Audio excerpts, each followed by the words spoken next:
Part 6. Restarting the Myth. Author, Feng Chao Huang. Chapter 51. Enrod Town. At 4 p.m., the geocentric church headquarters. The believers and townspeople were still enthusiastic. People singing and dancing could be seen everywhere on the streets. Free eggs were still being distributed. In order to ensure that every town resident could enjoy the free egg benefits and to prove that the Archbishop was not lying, the believers drove trucks to deliver eggs door to door. He also said that at 8 o'clock tonight, the geocentric church headquarters would hold a celebration performance, and would invite new believers to visit the Holy Gate. The underground world is real. The geocentric church found a passage to the underground world in Enrod Town. This passage belongs to every devout believer. Everyone can worship the Lord of the Void up close and receive God's blessing. There are also souvenirs that were personally blessed by the Archbishop and given away free of charge. The quantity is limited and first come first served. The original plan was correct, but the Archbishop and the 4 bishops suddenly left the scene. The ordinary members had no power to take the lead. Seeing that no one was hosting the rally, they had to invite the mayor and dignitaries to come on stage one by one to give speeches. Bang bang. It was like the rhythm of some kind of heartbeat, which was vague but clearly echoed in my ears. Ordinary townspeople did not notice anything unusual, and most of the believers of the Earth Center Church did not understand. Only a few core members knew what it meant. The king of the underground has awakened. They were excited, but at the same time they were puzzled about the plan to start early. They wanted to find a high-level bishop to preside over the overall situation, and they turned around the assembly square like headless flies. The mayor who was giving a speech also heard the sound. He obviously knew something, and his mouth curled up slightly. He continued his speech in a louder and more inspiring voice. At this moment, a wisp of yellow dust floated in front of the mayor. He was wondering, and a strong fatigue came over him. He closed his eyes and fell asleep. Yellow smoke surged from all directions, some from the garden, some from the pool, and the strong wind swept through. The big trees at the assembly site shook off large pieces of yellow smoke. In the place covered by yellow smoke, the townspeople and believers were all sleepy and subconsciously found a comfortable position to sleep on the ground. The wind was getting stronger and stronger, blowing the pollen and expanding until it enveloped the entire town. Except for the 5 peripheral believers wearing geocentric costumes, almost everyone went to sleep. The 5 people came to the center of the assembly square, cleared a piece of open space, and used magic paint to draw a formation on the ground. They came from Frank Paris and were magicians of the Church of Nature. Isabella sneaked into the geocentric lair and found an important piece of information. This information was very precious, so precious that it allowed Sci-fi to open the closed power core of London, allowing her, an outsider, to break the group situation and successfully pry open a gap. Isabella decisively contacted Sci-fi, who urgently transferred people from Paris to avoid alerting the enemy. Sci-fi arranged 5 trusted people to secretly arrive in Enrod Town to ensure that Isabella's action was successfully completed. The arrival of the 5 people greatly relieved Isabella's pressure. They were responsible for protecting the safety of the townspeople and preventing the town from being destroyed and becoming the spiritual food of the Lord of the Void. The chicken farm, the geocentric church headquarters, and the government hall, at the moment when the king of the underground issued a call, blue light columns rose at the same time in the 3 locations. Then, the light beam at the geocentric church headquarters was divided into 4, corresponding to 4 independent small buildings, and the 4 light beams stretched to the 4 directions, echoing the light columns rising from the chicken farm and the government hall. The hexagram was outlined and formed, and the hexagram magic array was projected at a height of hundreds of meters. The huge tentacle shadow stretched out, pointing to the town of Enralda below, contacting the 4 elements in the air, and the tentacles condensed into entities, slowly sinking while calling with a breath of life rhythm. This is part of the body of the king of the underground. It calls itself in the underground abyss while calling its children to wake up. The disaster is about to come, and no one can escape the fate of being parasitized. The 5 magicians are experienced. They drew the magic array leisurely, 4 of them in a corner, 1 in the middle, using a cross star to fight against the hexagram. The 5 people were at the gathering site of the geocentric church headquarters, right in the middle of the 4 small buildings. The magic circle interfered with the hexagram projection array. Not only did it prevent the tentacles in the sky from falling, it also blocked the fusion of the 2 parts of the underground king's body. The biggest effect was to cut off the call of the underground king, so that the eggs would always be eggs, and tens of millions of parasites would continue to sleep, unable to hatch the children of the underground king. In the sky, the tentacles struggled and twisted. In the underground abyss, the tentacles were constantly burned by the flames of the explosion, and they broke their feet again and again to protect themselves. If nothing unexpected happened, the townspeople were safe. At this time, the staggering bodies stood up one by one, and the geocentric church believers in white coarse robes walked towards the 5 magicians with heavy steps. Their eyes were gray, the blue-black meridians on their necks were bulging, the tentacles were wriggling in their mouths, and their hands stretched forward and grabbed unconsciously. The parasites in these believers' bodies had already awakened, so it was considered as Archbishop Ivan's backup just in case. If the plan goes smoothly, these core members of the geocentric church will become the spiritual food of the Lord of the Void along with the townspeople. If it doesn't go smoothly, they will mutate on their own and launch a suicide charge against the troublemakers. Get closer, and then... boom! The 5 magicians turned a blind eye. Before the self-destructive believers get close, vines emerge from the ground and drag these unconscious unfortunates into the soil. There is no way to save them, so they can only be killed quickly.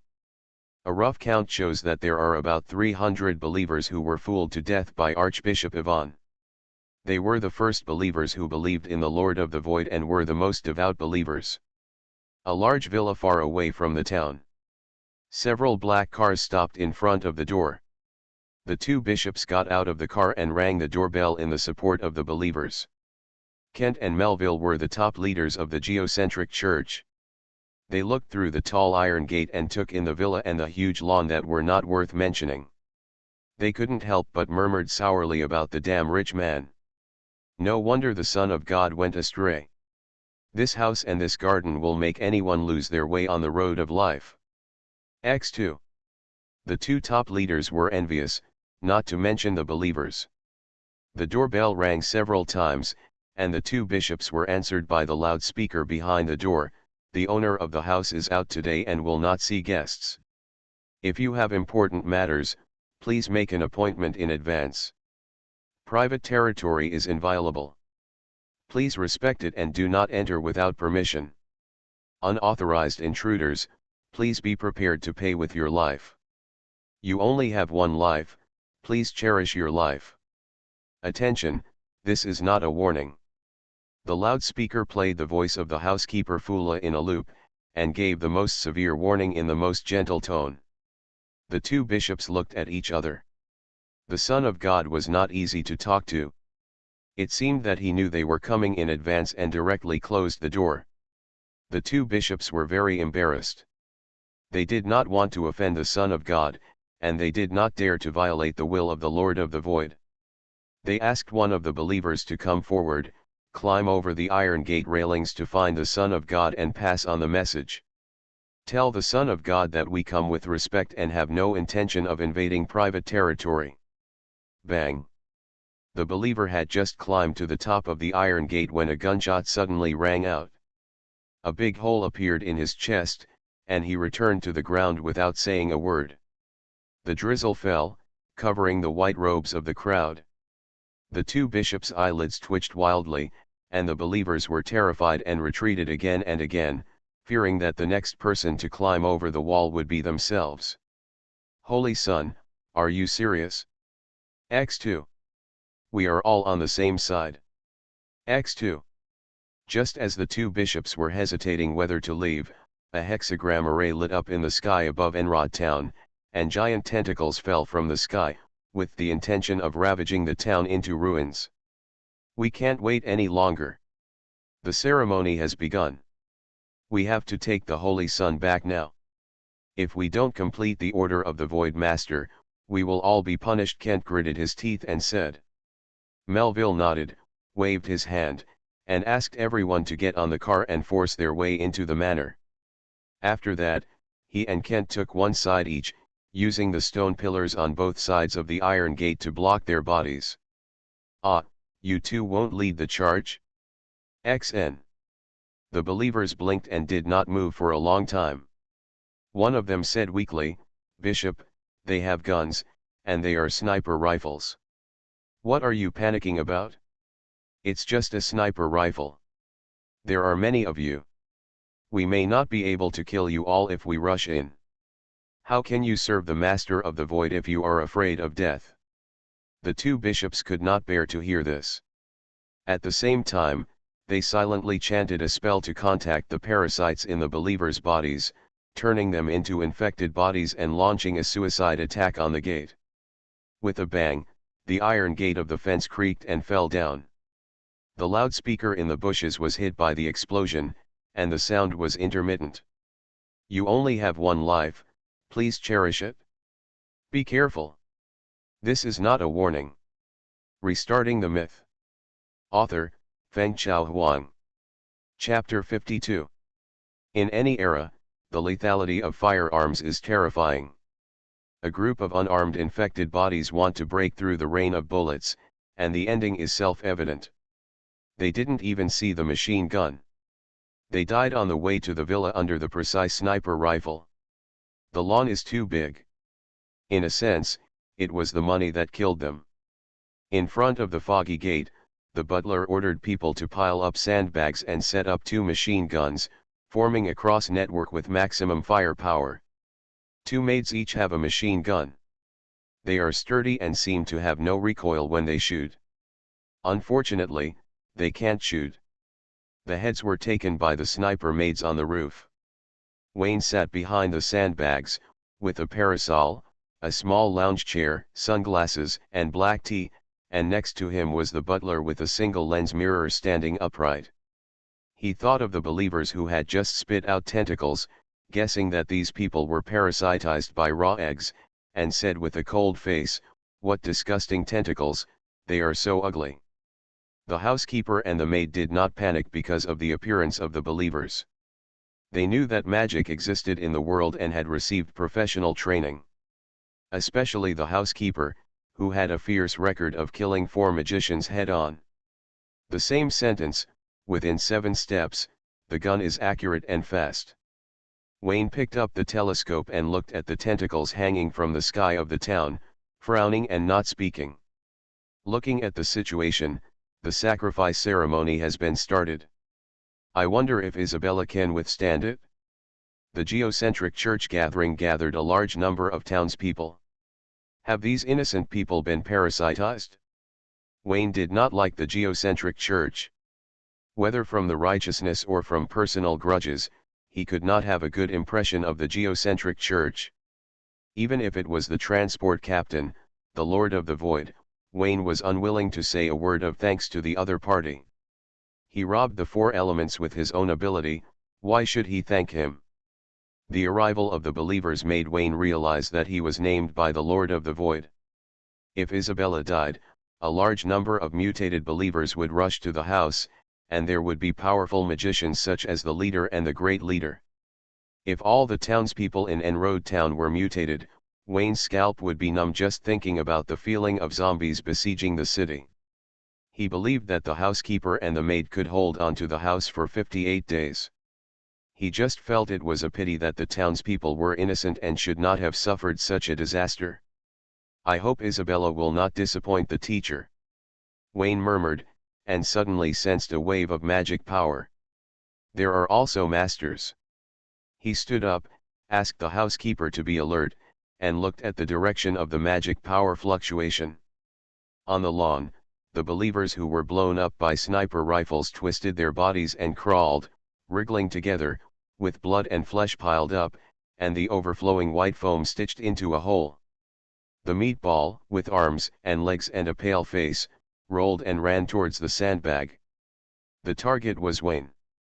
The two machine guns opened fire immediately, with fire lines interlaced, focusing fire on the rolling meatball, exploding blood and flesh. The flat lawn ensured that there was no blind spot for the firepower, but it only slowed down the speed of the meatball, unable to stop it completely, let alone completely defeat it. Boom! The meatball didn't know what it was pressing on, and was thrown half a meter away by the violent explosion. After falling to the ground in pieces, it touched the steel wire that had been arranged long ago, and raised a series of fire snakes. Boom! Boom! Boom! The continuous explosions continued, and the Molotov cocktails buried in the ground exploded, attached with blood and flesh foam, and purified with high temperature and heat. The effect was outstanding. The flesh and blood infected by the parasite and gradually assimilated into the starfish were very flammable. After a while, the lawn was filled with fire curtains and black smoke. Wayne raised his hand, took the silk scarf from FLA and covered his mouth and nose. The Molotov cocktail was made by the butler. According to Wayne's request, highly adhesive engine oil was added to the gasoline to make the flame difficult to extinguish. Occasionally, a white light came on, dazzling and eye-catching, like white phosphorus. FLA, magnesium powder. I added magnesium powder. In order to ensure high temperature and strong sterilization, the butler tied magnesium powder around the Molotov cocktail. He is a professional butler and very professional, familiar with the making techniques of Molotov cocktails. As for the destruction of the lawn, the butler did not take it to heart. He made a phone call and Lendon would deliver a new lawn. Wayne wore sunglasses and sighed at the butler's meticulous consideration. It was hard to imagine how sloppy his life would become after he lost the butler 3 months later. Wayne didn't have time to sigh for long, and a sudden change occurred in the field. More than a dozen muddy natives rose from the ground and walked towards the sandbags under crossfire. The enhanced slime monster ignored the damage of bullets, and the penetration quickly merged, almost physically immune. They waded through the minefield and advanced under the explosion. Wayne frowned and closed his eyes to sense the presence of the magicians around him. The result was not very friendly. Not only was the opponent's magic attainment higher than his, but his breath-holding skills were also very advanced. His dog nose could not smell the smell at all. Wayne was eager to try, half squatted and put his hands on the ground. In terms of magic attainment, he might not be as good as the opponent, but when it comes to the reserve of magic power, my painting style is worse than yours. One wall after another surged up, imprisoning the clay man and solidifying it together, using basic magic to defeat advanced magic in a way of defeating the superior with the inferior. The basis is that in Wayne's view, the two bishops Kent and Melville did not think that the earth wall was basic magic, and Wayne summoned more than 10 earth walls at a time, which made the two bishops secretly feel tricky. The magic power of the Son of God is very huge, and his thinking and will are also strong enough to ensure that he can release and control more than 10 magics at the same time. It is impossible to take the Son of God away using conventional means. The magic power wave spread out, and dark rain clouds surged over the villa, friction snakes rushed, and a heavy rain was about to fall. Wayne's eyes lit up, and he accurately captured the location of the magic power wave, and said quickly, 2 o'clock direction, 50 meters. FLA nodded, pushed the suitcase on the table, and pressed it accurately. With a loud bang, the soil and blood splashed, and the shock wave brought half of the charred body into the air, taking away the cautious Bishop Melville. He was already cautious enough, but poverty limited his imagination, and he never expected that the butler was so well prepared. The rain clouds over the villa quickly dissipated. At Wayne's signal, the butler tapped his hands continuously, and explosions came one after another, directly plowing the lawn in front of the villa.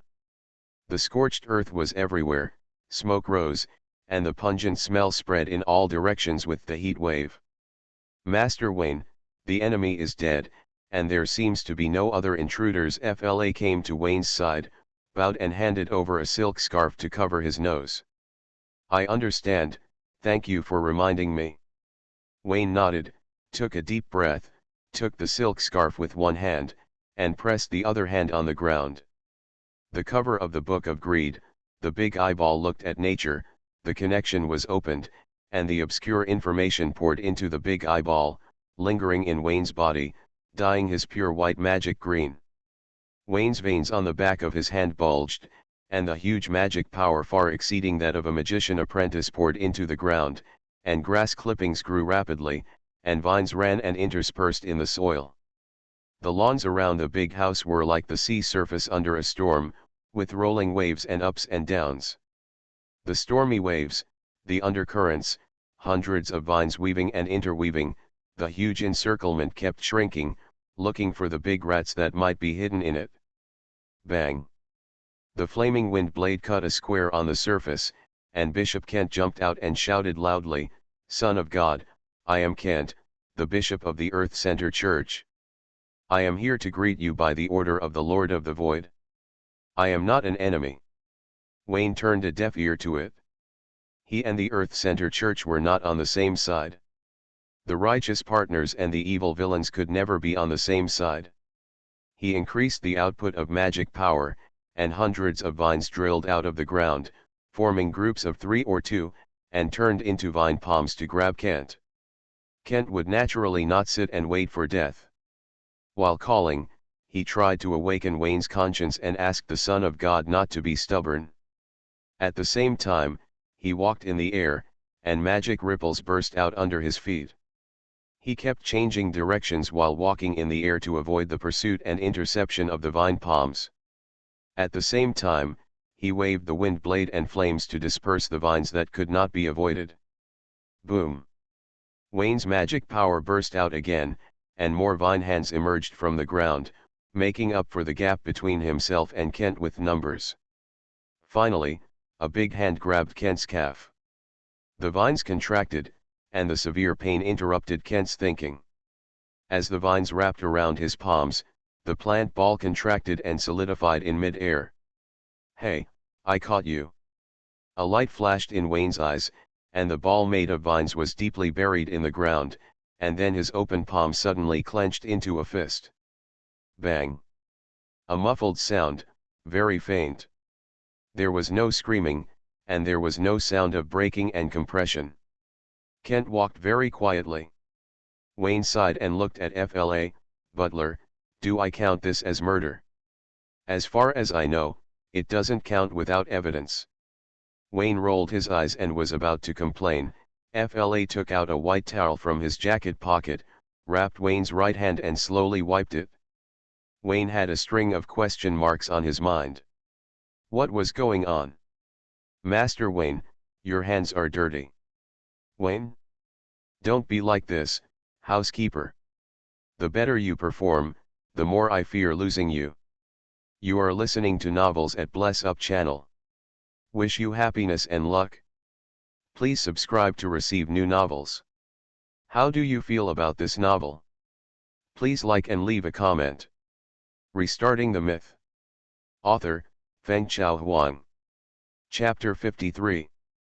The grass rolled and squirmed, and vines moved back and forth, dragging the remains of the corpse deep into the ground. Wayne wiped the non-existent sweat on his head, and the Book of Greed stopped looking at the eyes of nature. The information contained in nature immediately withdrew from Wayne's body, making his magic return to its original pure white. Wayne only knew some basic magic, the most basic kind. He had never learned the magic of the Church of Nature, and even if he learned the spells, he could not cast them. Teacher Yuja once said that these spells were stamped with faith and belonged to the exclusive magic inherited by the Church of Nature. Only those who believed in the goddess of nature could cast them. Without believing in the goddess of nature, Wayne used the Book of Greed to release natural magic, and did not use the spell formula in the middle. With the help of thinking, that is, the I in the hexagram, he created the magic expression he wanted in the real world. Feeding with huge magic power, accelerating the wild growth of green plants, and then shaping them with thinking, the main focus is simple and rough. In this process, the Book of Greed is a plug-in, thinking is the dominant core, and magic is the lever to pry the reality into change. All three are indispensable. Without any of them, Wayne cannot cast a large area of natural magic. In the final analysis, the Book of Greed is still the most critical one. First of all, the Book of Greed gives Wayne the authority to skip faith and directly cast natural magic. Secondly, the Book of Greed gives Wayne a life essence that ordinary people cannot imagine. He can plunder the four elements continuously. With a large amount of four elements to fill, his magic reserve and thinking strength have reached an astonishing level. It's so cool to cheat. Wayne whispered, looking at the devastated lawn, and after a moment of silence, he said, "Butler, how many civilian items suspected of landmines do we have in our hands? If there are still stocks, please bury some more. The same goes for Molotov cocktails. Flames have a strong restraining effect on the evil spirits of the Earth Center Church. The more the better." FLA said that there was no big problem, and there were still a lot of stocks in the warehouse. After that, he asked the two maids to act immediately. The maid on the roof held a sniper rifle and continued to be on guard. Once she found a stranger approaching, she would immediately send a signal to warn. Wayne took out a telescope and looked at the giant tentacles above the town. He made the worst plan. Isabella was dead, the townspeople were collectively parasitized, and a large wave of infected mutants were approaching. "Goddess, I hope it won't be like this," Wayne murmured. He was kind-hearted and couldn't bear to see the blood flow. He dragged Bishop Kent into the ground and crushed him for this reason.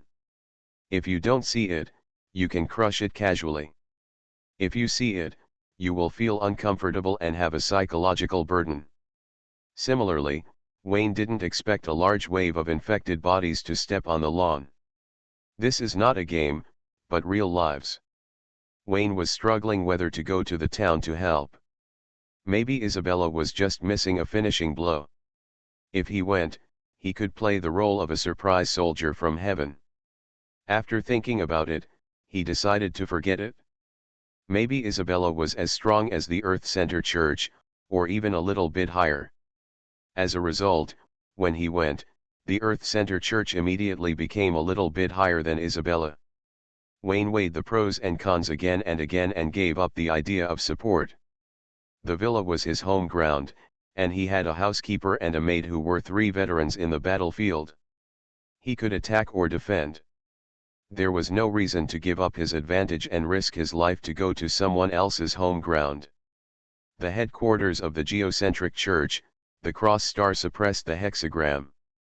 The operation of the hexagram was destroyed from the inside, cutting off the material composition of the 4 elements of earth, fire, water, and wind.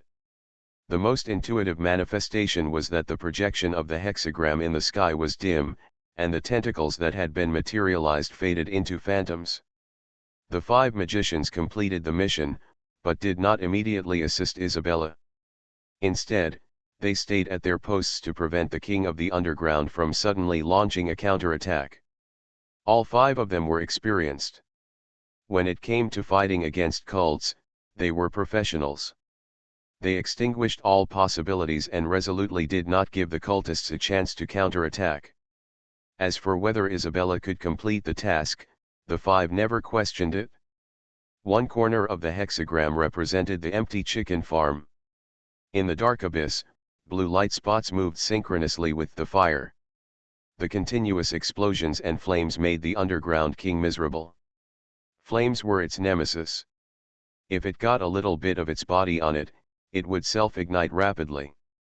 In order to protect itself, it used the method of a lizard cutting off its tail to cut off its burning body, and its size shrank at a speed visible to the naked eye.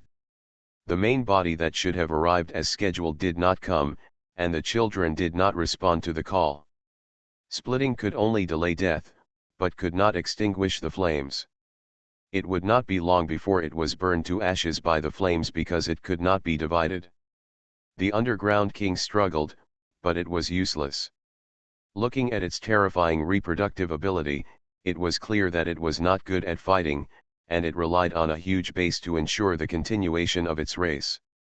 Archbishop Ivan, the only one who could save it, was in a stalemate at this time.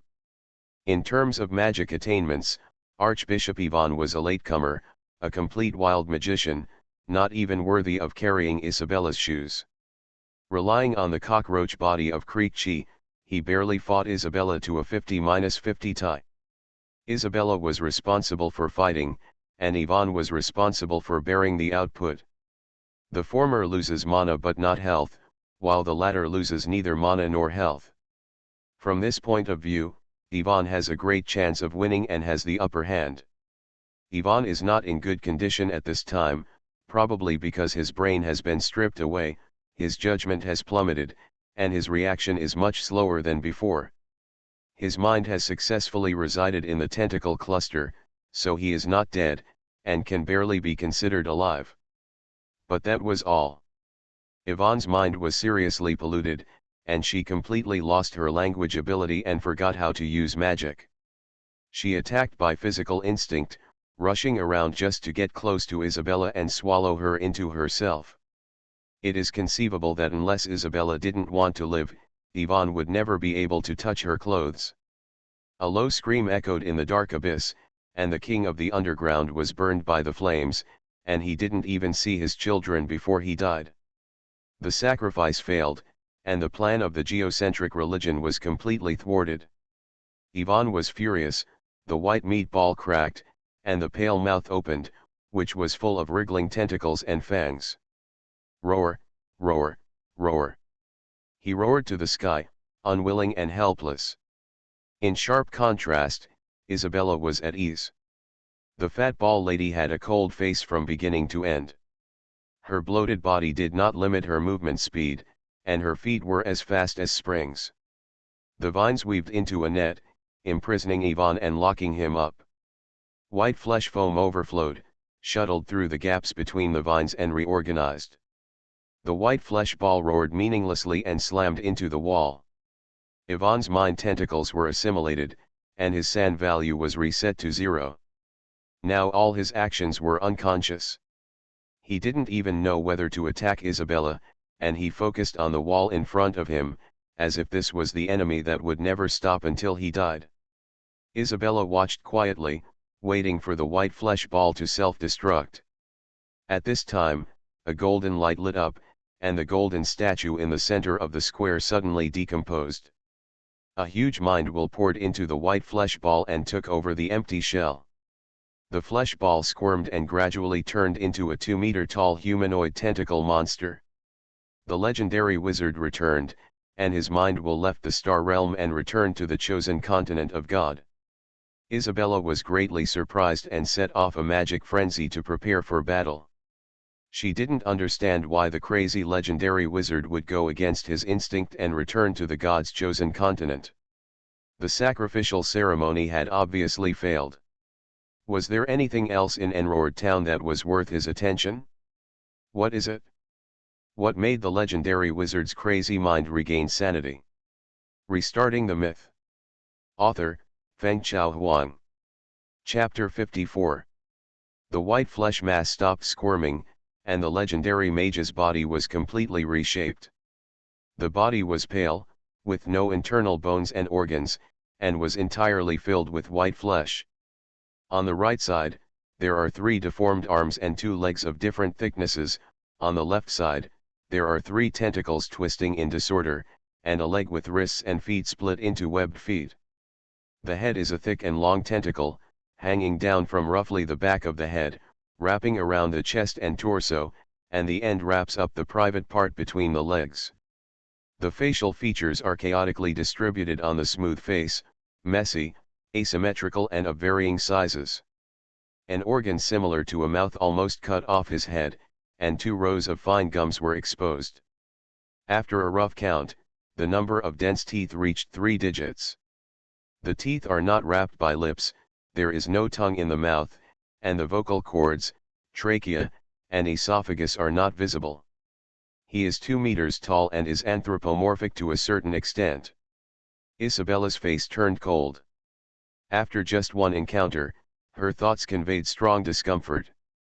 The crazy legendary mage wandering around the star universe has long since become a source of pollution. The atmosphere of God's choice continent is still so dirty.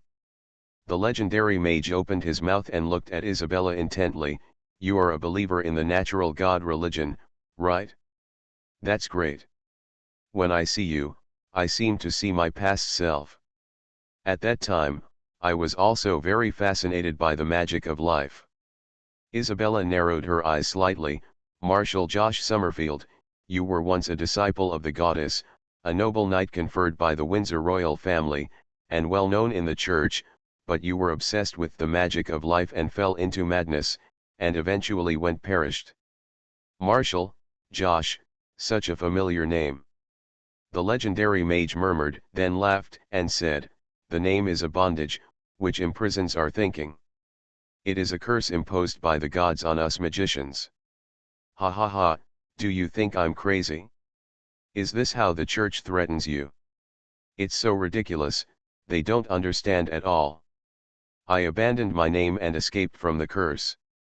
Now I am the Lord of the Void. My mind is free. I am not subject to any restrictions. I already know everything. At the end, the once legendary mage Marshal, now the Lord of the Void, raised his arms and tentacles. His laughter was shrill and harsh, extremely magical, pervasive, and ubiquitous, until Isabella turned pale and her fat body trembled uncontrollably. So what if you know everything?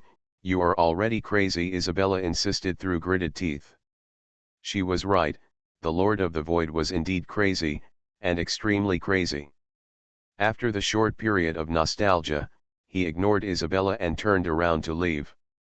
The wind blade swept across, and the fire followed closely behind, cutting the Lord of the Void's back, cutting off the tentacles and leaving scorched burn marks. Foam squirmed at the breach, and it was repaired in the blink of an eye. The Lord of the Void turned around and stared at Isabella with strange eyes. You have great potential and good talent. In the future, you will awaken yourself like me. I don't want to kill you, but if you insist, I will be happy to do it. Isabella was sweating profusely. Every time she talked to the Lord of the Void, her thinking became more chaotic. She burst out her magic power to suppress the discomfort, and still said coldly, if it is the former legendary mage Marshal, I dare not stop him, but your thinking has been corrupted, and you are no longer the strong man who has all the glory. You are quite confident, so let me play with you. The Lord of the Void grinned, let me see how strong the silver mage is now. Is the level of the natural god religion higher or lower than before? Without waiting for Isabella to respond, he asked himself and answered, it should be declining. The truth will never change, and there will only be more and more awakened people like me. The Lord of the Void raised 3 arms, setting off a violent hurricane that swept across the entire place. The storm was mixed with sharp blades and fine needles. Not only were they huge in number, but just one of them was strong enough to penetrate cracked gold and stone. Isabella exploded all the magic power she had stored up for a long time, summoning the natural protective barrier to form an indestructible green barrier. There was a loud rumble, the barrier shattered, and the storm dissipated. Isabella was lifted up by the violent shockwave and slammed into the wall behind her. After landing, she bounced twice due to the setting that was true to her body shape. The legendary mage was certainly crazy, and his chaotic thinking made him forget the magic he was once proud of. He didn't even have all of his thinking and will, and only part of it came to the God's choice continent.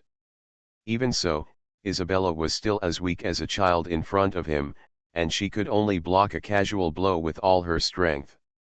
I know you have mastered the magic of life. Use it. That momentary burst will allow you to obtain the huge magic power of the Golden Mage.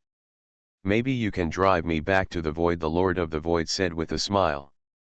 The disciple who believed in the goddess of nature longed for knowledge but was afraid of madness. He was only one step away from liberating his desire. Just like him before, he didn't mind being a booster and pushing Isabella to take that step. That scene must be very interesting. Isabella stood up with a cold face. The Lord of the Void was a walking source of pollution.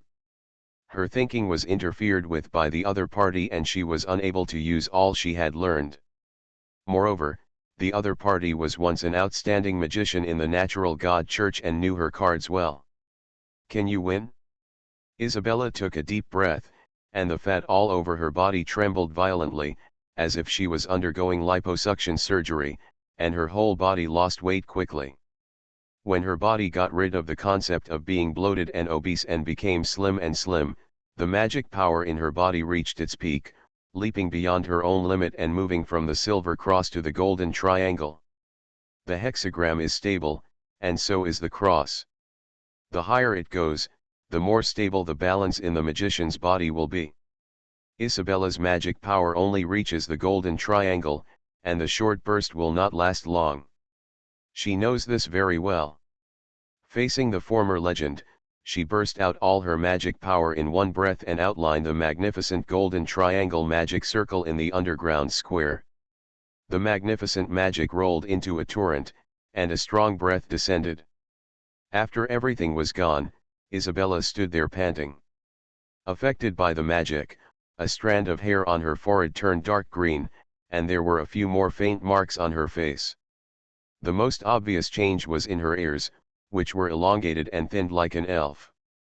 Behind Isabella, the light condensed into a phantom, and the sacred will was projected, outlining a minimalist but unignorable shadow. Goddess of nature. Papa Papa. The Lord of the Void clapped his palm tentacles and praised, "You can attract the noble goddess, which shows that your faith is extremely pious. The more pious, the deeper the betrayal. I am looking forward to your performance in the future. As for this empty shell, it is nothing. You are not a God-favored person, and you don't have the physique of a Holy Spirit.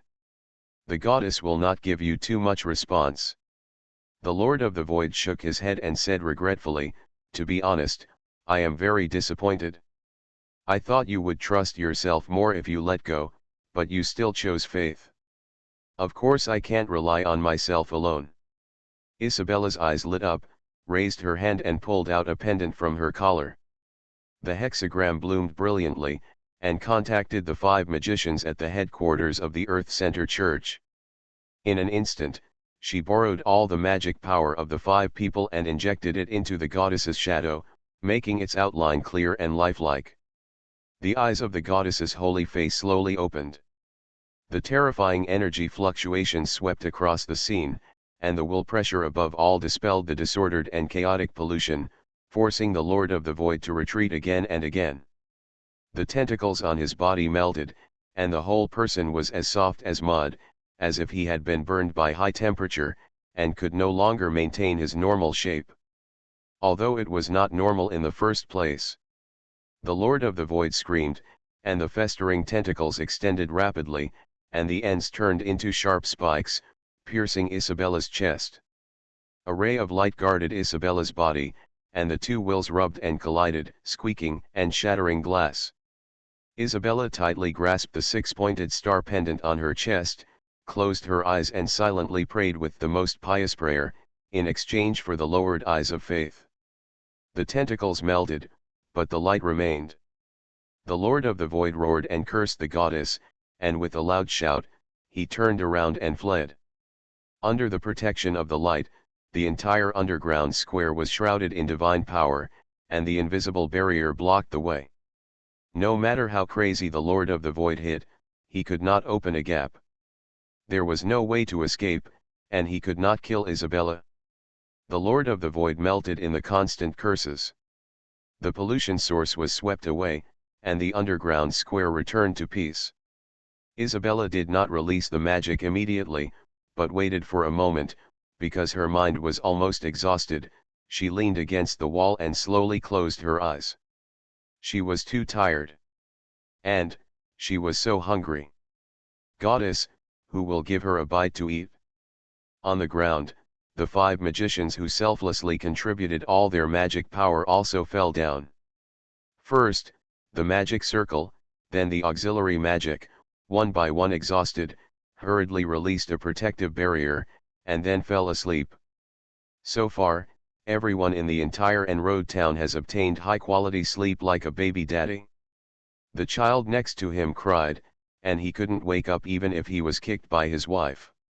One person was obviously not, opened his pale eyes, and staggered to his feet. Mayor. He took out a statue pendant from his arms, silently chanted a spell, summoned the tentacle cluster and merged with it, and the pale tentacle monster walked towards the villa. With every step he took, his body was changing, the squirming white foam devoured the muscles, bones, and internal organs, completing the reshaping and transformation. The hexagrams are earth, fire, water, wind, space, and me, and the corresponding magic circles must also be arranged in this way. The 4 small buildings of the geocentric church headquarters represent the 4 elements, the statue under the chicken farm means space, and the government hall can only be me. As the head of the government hall, the mayor is me in the hexagram and a chess piece left by the Lord of the Void. The unfortunate Archbishop Ivan didn't know until his death that the believer mayor who was influenced by him had thrown himself into the arms of the Lord of the Void early. He is the one under the car. Hualala. The pale humanoid monster raised his hands, turned into boneless wings, flapped his wings and flew up on the spot, accelerating towards the big house villa. A bunch of trash, I still have to do it myself in the end. Restarting the myth. Author, Fengchao Huang. Chapter 55. Villa. Wayne lay on a recliner, holding a telescope, always keeping an eye on the changes in En-Road town. On the long table beside, there were exquisite snacks and black tea. Wayne didn't have the habit of afternoon tea, but FLA still prepared everything carefully. He tried to train Wayne to be an elegant gentleman welcomed by the upper class. Now, he didn't stand or sit properly. He would never stand if he could sit, and would never sit if he could lie down. He was casual and approachable. The magic circle disappeared. Wayne stood up with a telescope, and said with joy, "Isabella succeeded. It's worthy of me. I have a good eye. I knew she wouldn't let me down." "Master Wayne, Ms. Isabella hasn't come back yet," FLA said with a smile. "I understand. Don't jump to conclusions until the last moment. Champagne is not needed at halftime." Wayne nodded, indicating that he had learned something again. With such a reliable butler by his side, he took fewer detours in life. He continued to observe with the telescope. The hexagram above the town disappeared, and the tentacles also dissipated one step ahead of time. In the best case, the sacrifice failed and the townspeople were saved. In the worst case, the sacrifice ceremony ended successfully, the townspeople were collectively infected and turned into mutants, and Isabella had been divided up. It was just a little bloated. If it was a beautiful woman with a graceful figure, maybe they would be queuing over there. Wayne wanted to do something, but he was too weak and couldn't help. Although he was at home in the big house, he was passively watching the show throughout the whole process. From a strategic perspective, he was undoubtedly a failure. Thinking of this, Wayne shook his head secretly. The road to transcendence is long and difficult. His small goal has not been completed yet. He can't be proud and complacent because he has made a little progress. If he wants to grow into a magician who can stand on his own as soon as possible and surpass the genius of the academy, he must be more competitive than anyone else. Hard competition, competition to death. In Wayne's body, the space channel continuously transports the 4 elements to him, and he can quickly feel the essence of life without meditation. He is getting stronger every moment. Satisfaction is impossible to satisfy. People's desires are endless. Once they get it, they will want more. He felt that the progress bar was moving too slowly. He just hated that he couldn't find the membership recharge window and directly pulled the download speed to the maximum. Why can't my gold finger be used for Krypton gold? Wayne was extremely regretful. He believed Jose's evil and listened to the slander of villains. He believed that only by using heart can a good game be played, and using salary will sooner or later lead to a dead end. When writing code, he only emphasized the experience of liver, the length of the game and the operation flow, and ignored that the RMB players who Krypton Gold are the real masters. Who makes games now without a recharge interface? If there is no recharge, is it still a game? Wayne beat his chest and stamped his feet, regretting his short-sightedness. Bang! A gunshot passed through the air, and a piercing alarm sounded. The two maids instantly entered combat mode and set up machine guns to wait. Wayne looked around and didn't sense any magical fluctuations, let alone people, not even a ghost. Gunshots rang out again, and Wayne looked up into the sky and suddenly found a gray-white bird flapping its wings and flying towards the house. Flying troops. The two maids turned their guns and pointed them at the strange-looking white bird. The other party was out of range, and shooting at high-altitude targets was far less accurate than hitting ground targets. It was difficult for the two machine guns to hit the other party. The same was true for sniper rifles. The big bird moved too fast. Whoosh!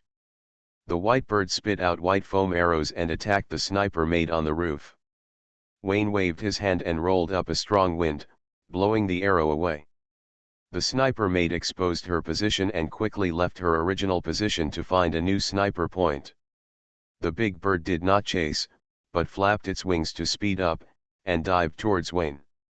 The various small props buried in the lawn were only for ground troops, and the Air Force could only be strafed with machine guns.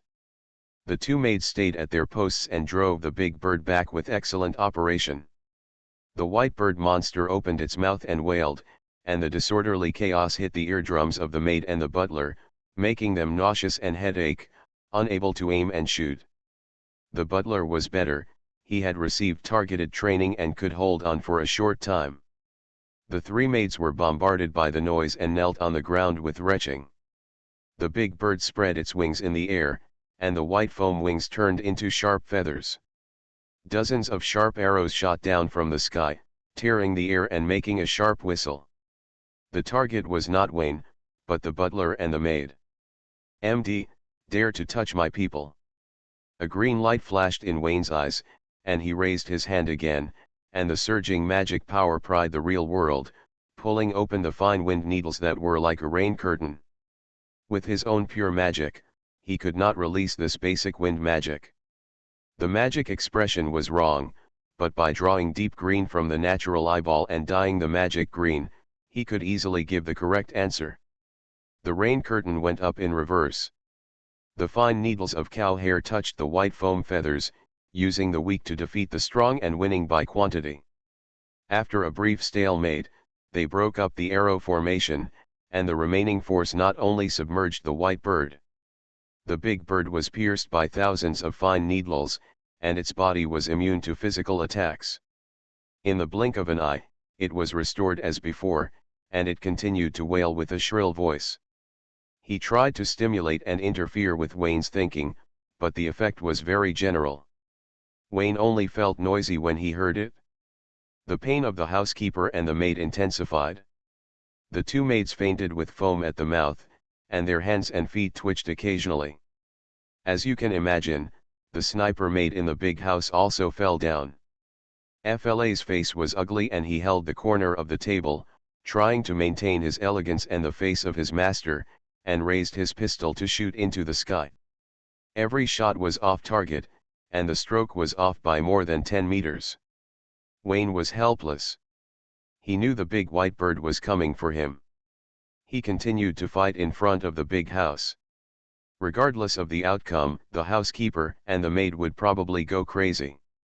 Even if he was cured, he would still be depressed. He took the initiative to abandon his home court, waved his arms to turn blades of grass into flying knives, and smashed them at the big bird, driving it to the east little by little. Wayne often practiced magic there and was familiar with the terrain, especially the forest, which was too advantageous for him. This is the advantage of natural magic. Props are at your fingertips. As long as it is not the steel jungle sewer, anywhere is considered home. The white strange bird saw Wayne's idea and cooperated to come to the forest. It folded its wings and landed on the ground. The wings turned back into arms and tentacles. It stood about 3 meters tall, which was somewhat similar to the form of the Lord of the Void. The white face had no recognizable facial features, only a spiral protruding hole, which could be a mouth or an eye. Blaster, merge with me and return the sacred object to the Void Master. Don't talk, I have mysophobia. Wayne had never seen such an ugly ghost before, and his face was immediately filled with disgust. He was not afraid of spiritual pollution, but it was uncomfortable to see a toad lying on his feet, not biting people but disgusting people. You people from the Earth Center sect, why are you more evil than the other, and you talk so angrily, don't you look like a human? Wayne didn't want to talk nonsense with the bird monster, and a green light flashed in his eyes.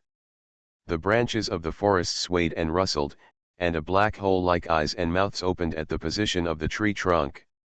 The branches stretched and twisted, and grew wildly under the nourishment of magic. For a while, the demons danced wildly. The bird monster was attracted by the abnormal movements around him and did not notice that his feet were wrapped by vines. When he reacted, Wayne had already used the same trick again, imprisoned him in a large vine ball and buried him deep in the ground. Bang! Wayne clenched his fists and turned to walk towards the big house. He took 2 steps and looked back. A wisp of white foam emerged from the ground and reorganized the strange figure with tentacles wrapped around his arms. He was shorter, only about 2 meters and 3 meters tall. It's a bit tricky. Wayne waved the storm and fire, and used the tried and tested concrete wall building method, but none of them could stop the bird monster's pace. The bird monster's body is different from the 4 elements that can be seen everywhere in nature, and ordinary magic can hardly cause effective damage to it. The bird monster raised both hands horizontally, and its 2 arms turned into white foam and reorganized into 2 cold night swords. The sharp blades cut through the air and hummed. Wayne was stunned. The scene seemed familiar. If I remembered correctly, he also knew this trick. Puff! The night sword passed through his chest. The bird monster screamed strangely, lifted Wayne up and lifted him up in the air. The spiral black hole on the face opened, revealing a mouthful of squirming tentacles, as if waiting to drink blood. Not a drop. Wayne's eyes were dim, and while the bird monster was stunned, he crossed his hands and waved them. The white flesh squirmed, the 5 fingers melted and merged, the arm stretched and stretched, and the sharp blade with a shining metallic luster slashed down. On Wayne's chest, the sunburn tore the flesh, and the huge single eye suddenly drilled out. He. You are listening to novels at Bless Up channel. Wish you happiness and luck. Please subscribe to receive new novels. How do you feel about this novel? Please like and leave a comment. Restarting the Myth. Author, Fengchao Huang. Chapter 56. The sharp blade slashed, and the bird monster fell to the ground in pieces. The white foam squirmed and sutured, recasting his body. This time, his body was a little shorter. The bird monster stared at Wayne, whose appearance had changed drastically. His mind was a mess. He wanted to say something but didn't know how to express it. He asked in confusion, "Blasphemer, do you also know life magic?" After merging with the Book of Greed, Wayne's height rose to 3 meters, and his wrinkled skin with undulating veins was sickly gray. Although the overall shape was human, there were no facial features on the face. The chest was cracked vertically, and there was a huge single eye. Several black lines extended from the corners of the eyes to the abdomen, making this gray and white weird body more frightening, and even pointed out the core, the big eyeball was the main body. The huge eyeball shook and focused on the bird monster. The strong mental fluctuations condensed into a line and slammed into it. Ah! The bird monster screamed miserably, and the two-handed nightsword uncontrollably rotted into mud. He raised his broken hands and hugged his head, his shoulders sank, his chest melted, and his whole body was like a candle under high temperature. The contrast was obvious. In terms of the radiation intensity of the pollution source, Wayne was better. The bird monster screamed miserably, and a mass of white matter spit out from its spirally protruding black hole mouth. Half of it was the brain, and the other half was white meat foam, which merged with each other tightly and could not be separated. The nerves in the brain were beating, representing the last rationality of the bird monster, but he himself did not think so. In order to get rid of the negative state, he took the initiative to abandon the last rationality, and added a kick, directly crushing it. The bird monster raised his hands, and his body stopped the melting trend, and gradually turned back into a tentacle human form. At this moment, he got peace. "My God, you are too weird." Wayne was horrified, and waved his two-handed sharp blade to chop over. The bird monster laughed strangely and raised his two-handed nightsword to fight. Two groups of white monsters wrestled together, one was a humanoid tentacle monster, and the other was a humanoid big eyeball. This picture, no matter from any angle, was a fight between the villains. The more Wayne fought, the more energetic he became, while the bird monster became more and more sluggish. Like Archbishop Ivan, the bird monster lost its brain, and its mind was attached to the tentacle body. It thought it had obtained an eternal immortal body, but in fact its mind was polluted and assimilated, and it gradually lost its self-awareness until it completely died. In less than 5 minutes, the bird monster began to hit the tree. It ignored Wayne's attack and only knew to fight with the tree. Wayne didn't understand why, so he stood still and observed. It was the first time he faced such a strange living specimen, and considered the possibility of capturing it and raising it in the basement of the big house for research. Soon he gave up this idea. The bird monster's body collapsed by itself. At first it was barely a human shape, and then it became a mud monster. Finally, a ball of white foam squirmed, and its tentacles were repeatedly stretched out but collapsed because they could not form. The bird monster died. In Wayne's opinion, the other party died inexplicably. It was obviously a tough and powerful enemy, but he fell before he could exert his strength. Wayne guessed that this was related to the Lord of the Void. The polluted legendary wizard gave the believers polluted knowledge, just like washing powder. The believers' thinking and judgment were affected. They were driven by the desire trend to crave for more powerful power, and walk step by step into the abyss. Thinking is the key to everything. Without thinking, there is nothing. Tisk, I will never be a believer in the future. Wayne released the fusion with the Book of Greed, raised the vine venomous snake with 5 fingers, and intended to bury this disgusting rotten meat underground. This thing will pollute the environment if left alone. It is safer to sterilize it with high temperature before burying it. Just when Wayne was about to set fire, the statue pendant floated up from the mud, and the golden light turned into the tentacle humanoid projection of the Lord of the Void, roaring and cursing at Wayne. Wayne was facing a formidable enemy, with green light flashing in his eyes. After the minions, elite monsters, and demon prime ministers, the Demon King finally came on the field in person. "Isabella, you disappoint me so much, I really didn't misjudge you." Wayne was ready to go all out. The Lord of the Void was not some cat or dog. He only hoped that Isabella would bite the Lord of the Void back before she died, severely injuring him, preferably with only 1 drop of blood left. Wayne thought a lot and made a dozen plans to fight or escape, but the Lord of the Void never launched an attack, and howled like a shrew for 10 minutes.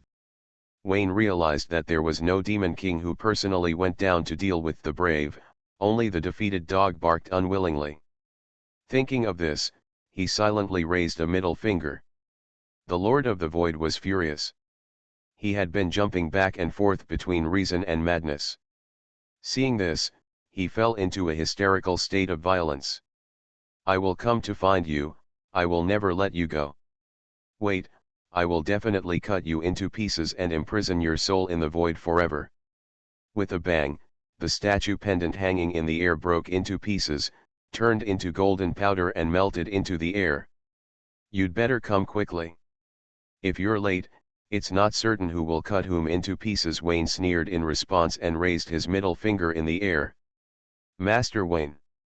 In the distance, the butler called and brought 3 armed maids to support. Wayne waved his hand to deal with the scene, turned the grove of demons back to its original state, turned around and walked towards the butler and maid, and asked everyone to continue to return to the big house to hold on. It's hard to say whether the Lord of the Void has any tricks, and what the situation of the town is now. Just in case, return to the home court immediately to prepare for the battle. As time gradually approached evening, the town of Enrord was eerily quiet. There was no light in the entire town, like a door of fear crawling on the ground, quietly waiting for the intruders who overestimated their own capabilities. Wayne muttered in his heart and rejected the housekeeper's suggestion to send a maid to investigate. He called Heath, and the office assistant said that Heath was missing and could not be contacted in a short time. "It's strange. Doesn't the teacher work overtime until late at night every night? Why did she get off work so early today?" Wayne put down the phone and received a call from the maid an hour later. The maid was ordered to send the information collected by Isabella to London. "She drove at high speed and met Heath 2 hours ago. Now she has time to contact Wayne." Wayne nodded. The information must be very important, otherwise the teacher Yuja would not suddenly skip work. She has always been very ambitious. Unable to contact Heath, Wayne did not know Isabella's situation, nor could he convey the situation in Enrode town. He was restless and wanted to enter the town immediately to find out the situation. For the sake of prudent considerations, he decided to wait a little longer. No words all night, dawn. Wayne spent the night in peace and did not encounter any attacks. He did not contact Healy the next morning, and could not hold back any longer. He asked the housekeeper and maid to take the right tools and go through the underground tunnel into the town sewer. This sewer only serves members of the Landau family. It is dry and has no odor. Wayne followed the housekeeper and released the carrier pigeons at the exit to observe the situation outside. What caught his eye were the townspeople crawling on the ground, all over the street. All dead, not one left. Wayne was terrified and cursed the damn Earth Center Church. From today on, he, Wayne, swore to be mortal enemies with evil, gambling and drugs. The misjudgment was only for a moment. When he found that the townspeople were not dead, but just sleeping soundly, Wayne breathed a sigh of relief, got out of the sewer, and shook the lady who was sleeping soundly against the wall next to him. She was sleeping very deeply and could not be woken up by shouting. He raised his hand and slapped her in the face. He did not slap her. He then mentioned the man next to the lady, and with his forehand and backhand, he slapped and woke up the sleeping soul. "Master Wayne, you are a gentleman," FLA praised. "The butler has a good eye." Wayne waved his hand modestly. Seeing that the passerby was still sleeping like a dead pig after eating 2 of his favorite slaps, he realized that the townspeople fell into a deep sleep due to magic, and it was difficult to wake them up physically. Only magic can deal with magic. Wayne gave up the idea of waking up the townspeople and walked tentatively towards the headquarters of the geocentric church. The 5 magician foreign aides were wearing white robes of geocentric believers. Wayne had never seen them before, so he ignored them and chose to ignore them. Because he didn't see them, one of them stepped on the face without paying attention. Wayne refused to apologize, they deserved it. The town was so quiet that it was weird, and sleepy townspeople could be seen everywhere. Wayne's supernatural sense did not trigger the alarm, and he walked to the chicken farm peacefully. Wayne roughly guessed the result of the battle. The geocentric church was powerful and could summon the Lord of the Void to come and scold. Isabella fought hard against the heroes, and in order to protect the townspeople, she had to sacrifice herself and die with the evil forces. She was a good person, and Wayne was ready to go down to collect her body. He asked the butler to wait outside, and never touch the eggs, and followed the previous road to enter the underground square again. The underground square was in ruins because of the tragic battle. Wayne stepped through the ruins with difficulty and found Isabella in a corner of the wall that was almost collapsed. The smell was right, and the person was alive, but he was exhausted and fell into a coma. It was just. Her figure changed a lot. I don't know if it was diarrhea or not eating. She was so thin that she had legs, waist and chest, and she was so thin that she looked unrecognizable.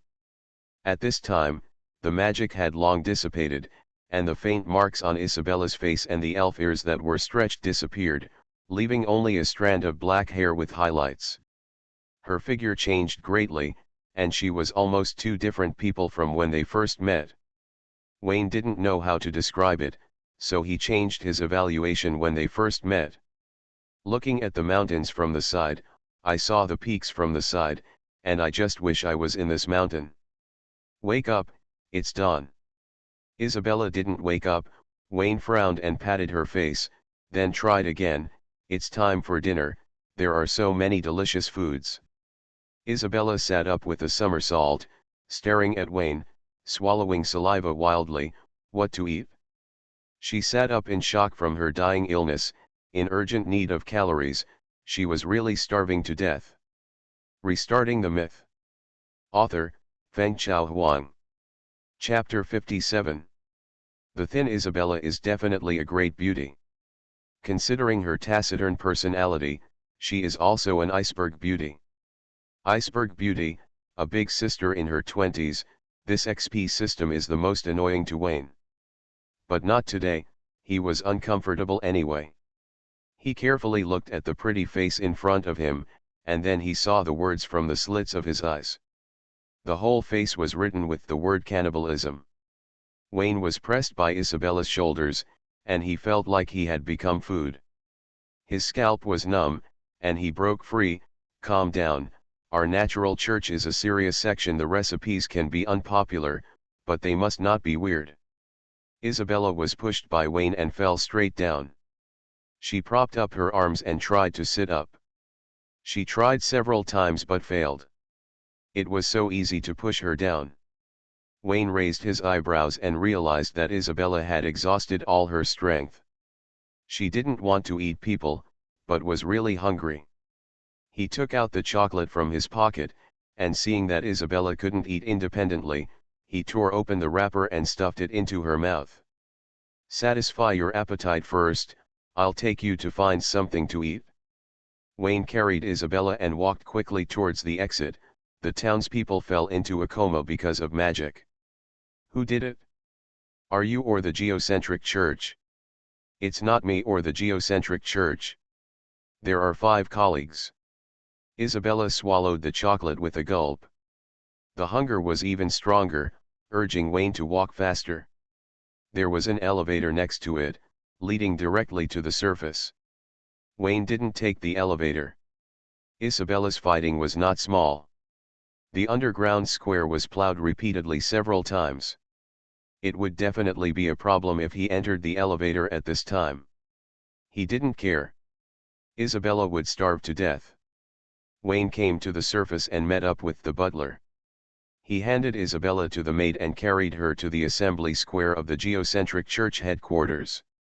At 8 o'clock last night, the geocentric church prepared a cultural performance and provided delicious food to the townspeople.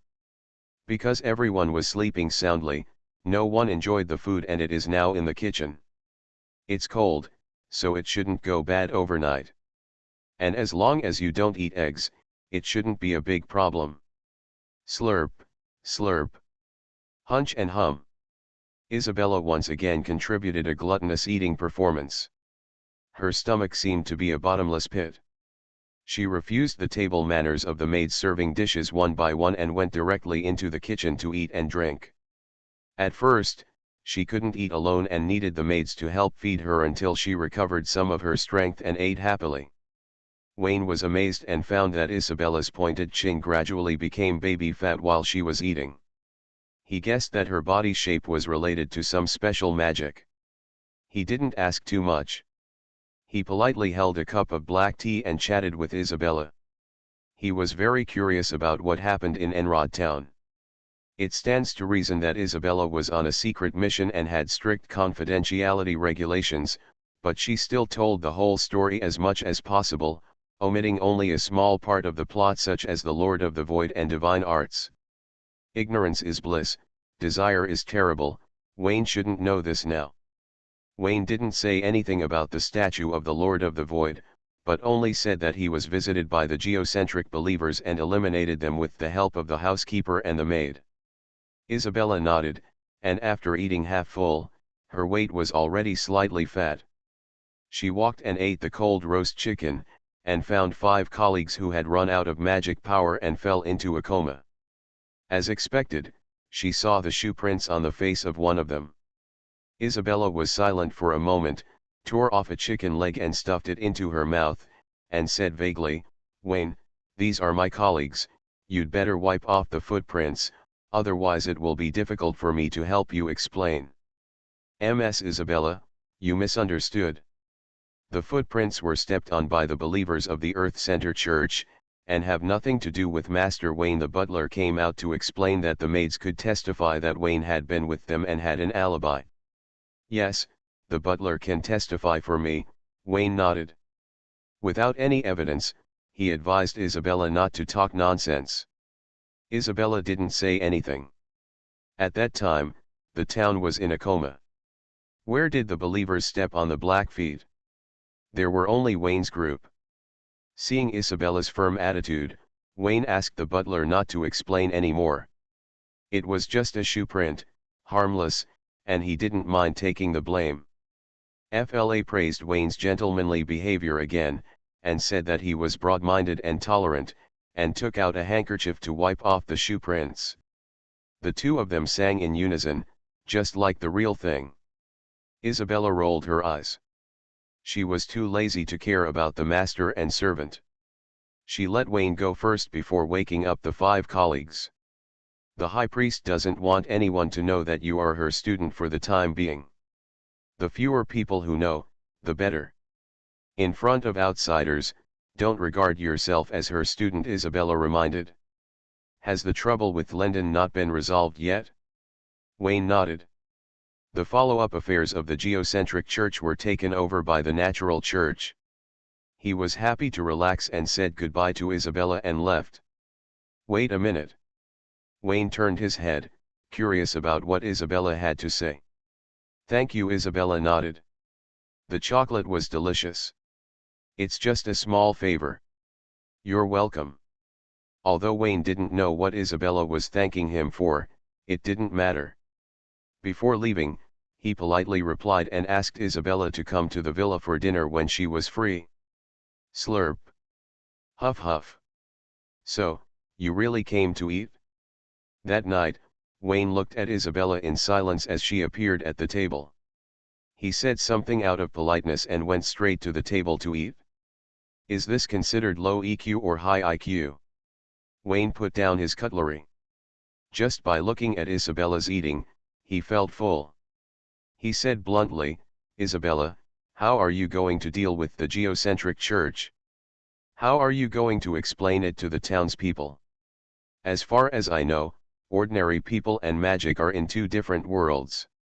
Can such a big commotion be concealed? So let them sleep in advance. There are no witnesses, and everything can be explained." Isabella said that she didn't worry about it. She was good at infiltrating to collect intelligence and implement decapitation tactics. She was affiliated with the Scalpel organization of the Church of Nature and was not responsible for the aftermath. Her mission had been completed, and professionals would come to answer the townspeople's doubts. As for the geocentric church, the archbishop and the 4 bishops were the culprits.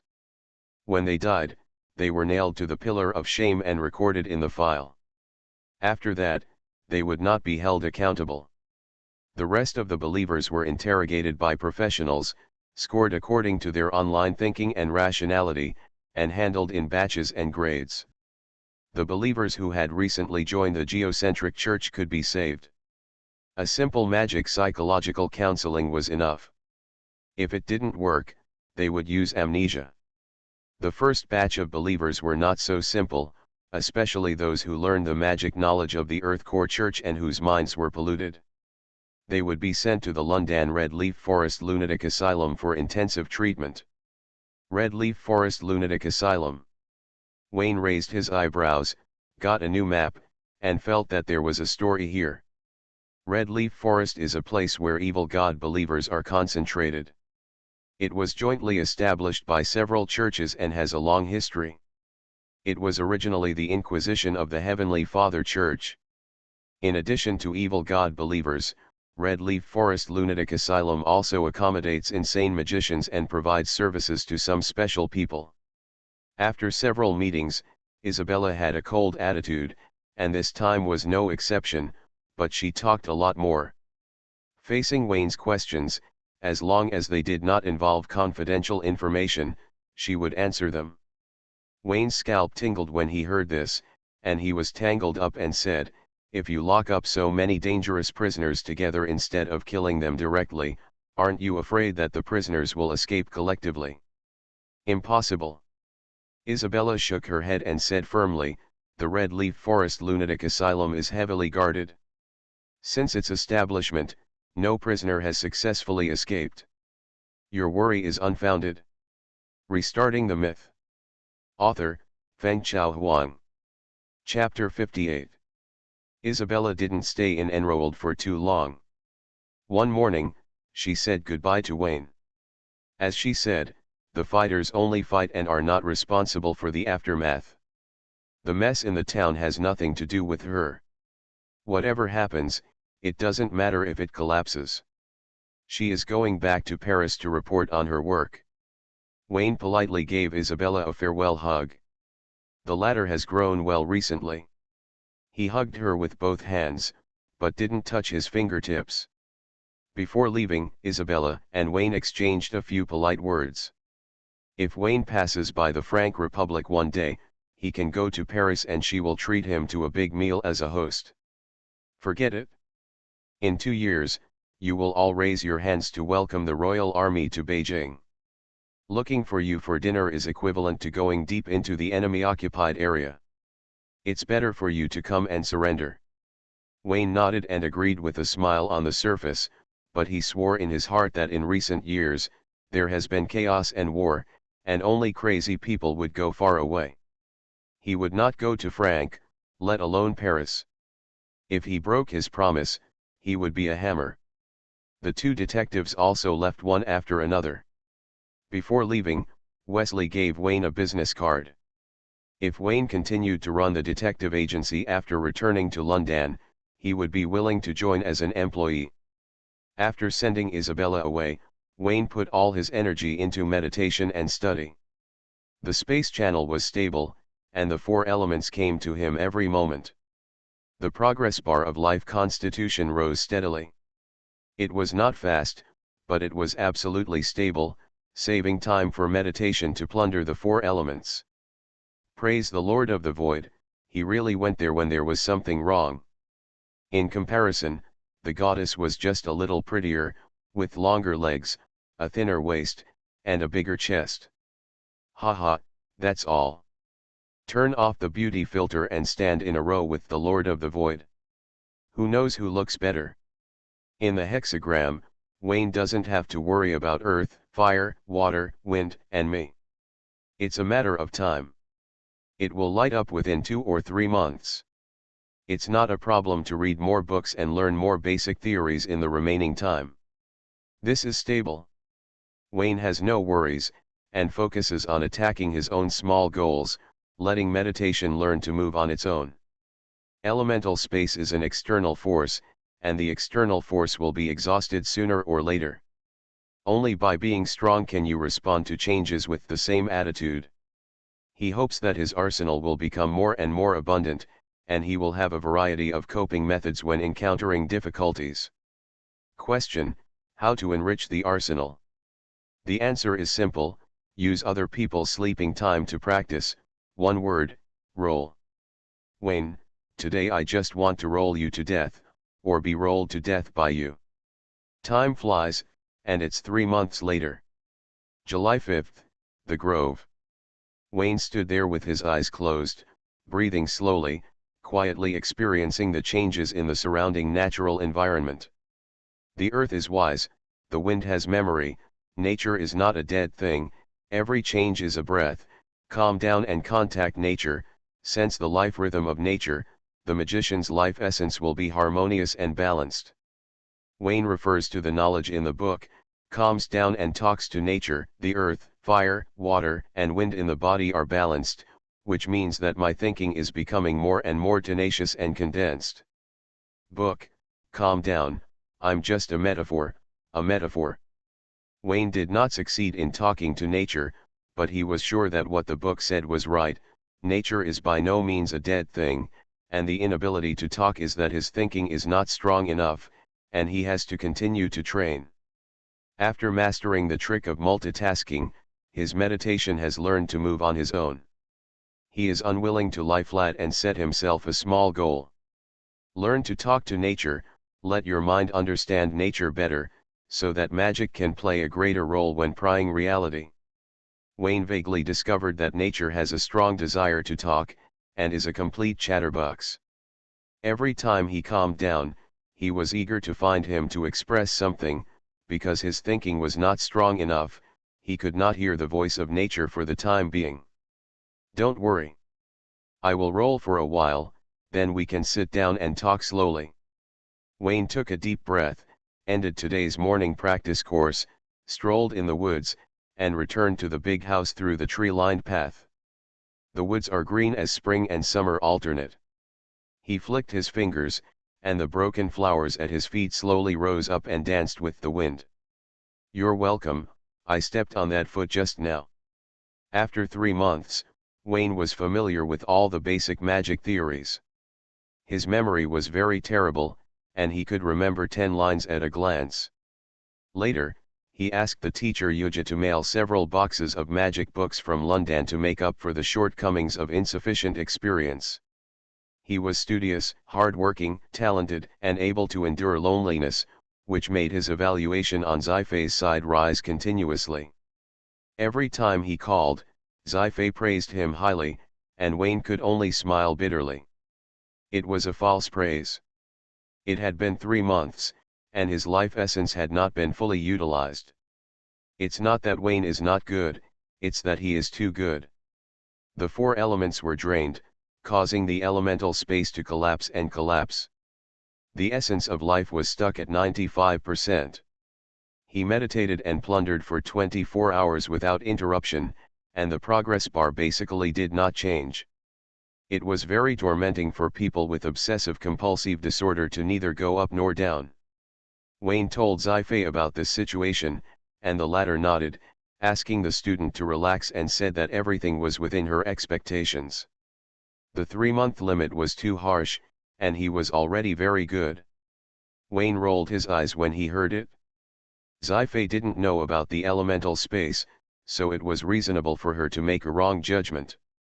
He was extremely troubled and didn't know where to find another elemental space. Goddess, please give me another Lord of the Void. In Wayne's body, 3 of the 6 pointed stars have been lit up, namely, Void, Knowledge, Self, Thinking, and the unwavering die-hard fan fire. Earth, water, and wind have not been filled up, let alone lit up. It's a long way off. Fire is much better, far ahead, directly 2 small realms higher than the 3 elements. If it were another magician apprentice, he would have become a little neurotic because of the imbalance of the 4 elements and 2 strong desires.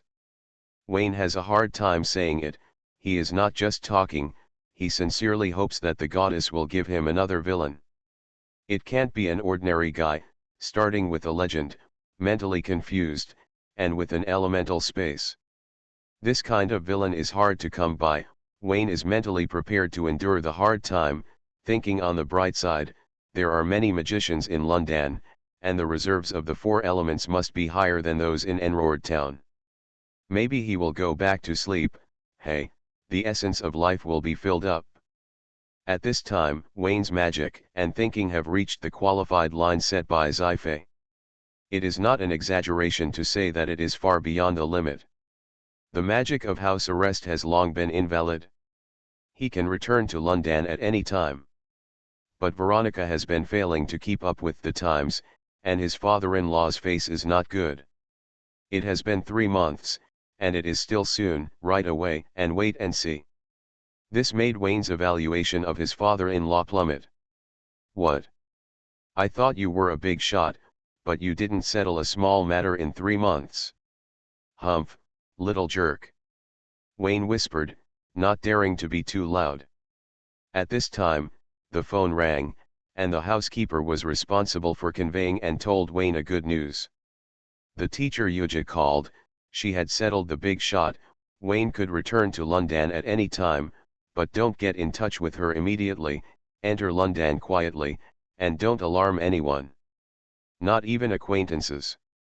Wayne was overjoyed, hugged FLA and turned around fiercely, then found the 4 maids, and gave them a warm hug for their upcoming release from prison. FLA smiled and tidied up Wayne's slightly messy clothes, asking him to keep his demeanor, and advised him some mottos like don't be happy with things, don't be sad with yourself.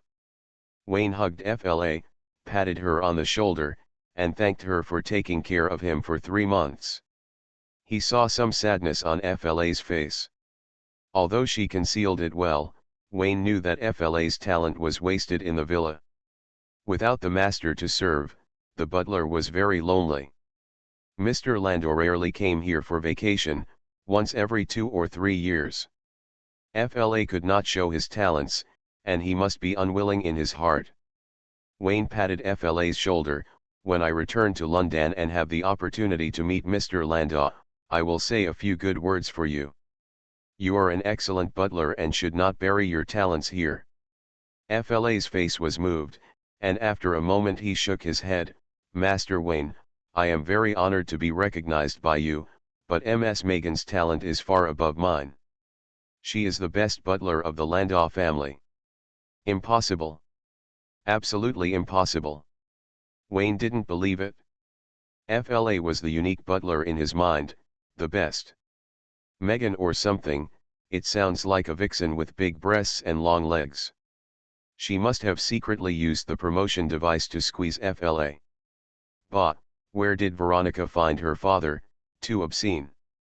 That night, the butler carefully prepared a dinner for Wayne's farewell, and was invited by Wayne to have dinner with him. 4 maids also attended the dinner. The next morning, the 5 people saw Wayne off at the train station, still on a luxury train, and arrived in London at night. After returning to the villa, FLA picked up the phone and said respectfully, Master Wayne is a very good young man, honest, modest, cautious, studious, hard-working, grateful. He has strong moral integrity and behavioral norms, treats servants with courtesy, respects teachers, and is willing to lend a helping hand to the defenseless innocent. Among the young people I have ever met, he is undoubtedly the best. Master Austin, I know what I am talking about. I have not been brainwashed. He is really excellent. Other advantages. He has a strong desire for revenge against outsiders, has a lot of capacity but not much, and is very shameless when he is shameless. FLA smiled slightly and praised, yes, sometimes I blush when I see it. In addition, he is very greedy. You are listening to Novels at Bless Up channel. Wish you happiness and luck. Please subscribe to receive new novels. How do you feel about this novel? Please like and leave a comment. Restarting the Myth. Author, Feng Chao Huang. Chapter 59. Night, London.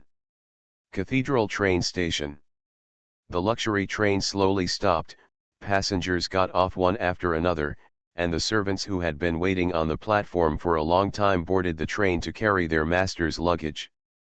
Wayne remembered Heapy's warning and returned to London alone. He did not contact anyone and walked out of the station quietly with his suitcase. Looking at the foggy night, he stood in front of the taxi and took a deep breath. London, I'm back. The fire element in his body sensed the strong emotional fluctuations and cheered. Wayne narrowed his eyes slightly. 3 months ago, he had no choice but to leave London in a mess. 3 months later, he was reborn and was no longer the innocent and cute little sparrow. Today is different from the past. From today on, no one can say to me loudly, "Hey, the taxi is here. If you don't get on, let others get on. There's a queue behind." The camera zoomed out. Dozens of people lined up at the station door waiting to get on the taxi. Wayne was the first one. He didn't get on the taxi and stood there in a daze, which aroused collective dissatisfaction and spoke louder and louder. Wayne nodded and apologized repeatedly, then opened the door and got in. He told the driver the address and asked him to leave quickly, and at the same time, he showed his identity as a local and warned the driver not to take a detour under his nose. Otherwise, you will have grass growing in your ass. The taxi drove away from the station gate, and Wayne turned around and raised his middle finger to the rear window. They all had crooked dicks, so what's wrong with waiting for a while, and they had no patience at all. What kind of quality? Wayne pouted, and the quarrel just now didn't count. From now on, no one can speak loudly to him. In the back seat of the taxi, Wayne closed his eyes and took a nap. His mind diverged, and he sensed the distribution of the 4 elements in a meditative state. 3 months ago, he didn't know anything, and he was not even a beginner. Now he noticed that the 4 elements floating in London were abnormally abundant, which could be called a holy place for magicians to practice. But the ubiquitous fog was a big problem. If you use meditation to sense it, your mind seems to be trapped in a swamp and tightly wrapped by some inexplicable sticky substance. Wayne couldn't describe this feeling. It was like that. Every time you move forward, the resistance becomes greater. Every time you move back, the suction becomes stronger. That's right, it's swimming. There is resistance everywhere. In Wayne's perception, the fog is alive and afraid of light. Even the street lamps used for lighting at night can disperse it. The fog actively avoids the light and carefully probes. Tiny tentacles twist at the edge of the fog. The 4 elements avoid the fog and are unwilling to associate with it. They gather in large numbers under the light, just like night flies attracted by light bulbs. Wayne nodded secretly. The night in London is very suitable for meditation. Regardless of the situation of the 4 elements during the day, at night, they will be compressed in one place with extremely high density. Tentacles roll up and take a big bite. The meditation efficiency is more than 10 times higher than that of Enrod Town. Wayne did not start to plunder the 4 elements immediately. He kindly rejected the fire element who took the initiative to surrender and criticized the other party's shameful behavior of selling out friends for glory. London is a big city with many people and eyes. We should pretend a little. It would be bad if we were misunderstood as villains. Family members know their own affairs. Wayne knows his own situation very well. As long as he opens his heart, a large number of fire elements will come to him with earth, water, and wind. You can't drive them away. The noise is very loud and will attract unnecessary attention. Sci-fi asked Wayne to keep a low profile and not contact acquaintances such as Veronica. The teacher would not do it without a purpose. There must be a reason for her order. Wayne listened to the advice and decided to find a place where no one would disturb him to meditate. The detective agency is definitely not an option. He couldn't think of a suitable place for a while, so he considered whether the warehouse area or the dock would be more suitable. But first, he had to meet with Aubin. The dog had been free for 3 months. He ran wildly every night. He was much more familiar with London than he was. Maybe he had a better suggestion. Wayne contacted Aubin through the Book of Greed and asked him to wait at the detective agency to be quiet tonight and not wander around. Aubin responded to Wayne's call, whimpering in grievance. He slept in the backyard during the day and stayed by the detective agency at night. Except for occasionally going out to bite his enemies, he was dedicated and had not been out for a long time. Wayne comforted him a little and fed him a lot of magic power, so that Aubin could eat happily.